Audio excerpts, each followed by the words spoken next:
A pair of high school basketball players are now charged with sex crimes, accused of sexually hazing younger players on the bus. The two suspects are still in school and still playing sports. News 13's Tina Jensen is in the Newsplex with the story. Tina?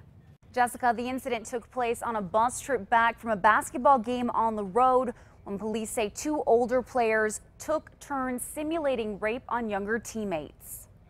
The state police report describes a night in February when Raton basketball players were on the bus, heading back home from a game in Taos. It alleges Caleb Wood and Rashawn Craig, 16 and 17 at the time, woke a student up and told him they were going to, quote, teabag him, and then, with clothes on, rubbed their clothed crotches on the victim's face.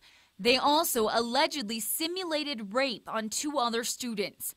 Now they face charges of criminal sexual contact of a minor, felonies. The message obviously needs to be that, you can tease, you can fool around, you can wrestle, whatever you're doing, but when you're, putting your crotch on someone's face, that's just not acceptable. When News 13 first broke the story, Superintendent David Wilden said the two students were suspended for a couple of days, and then they were allowed to play the rest of the season. Today, the principal said there are no current plans to suspend the two boys. I prefer to let the state prove its case and let them do what they need to do.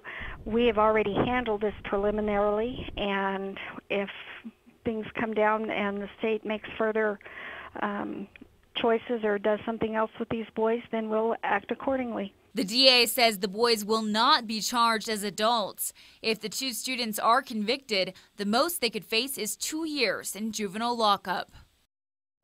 And the DA's office is hoping to have the case over and done with by the start of the next school year. Back to you. Okay, Tina, the Raton sexual hazing case is the third in New Mexico in the past 5 years.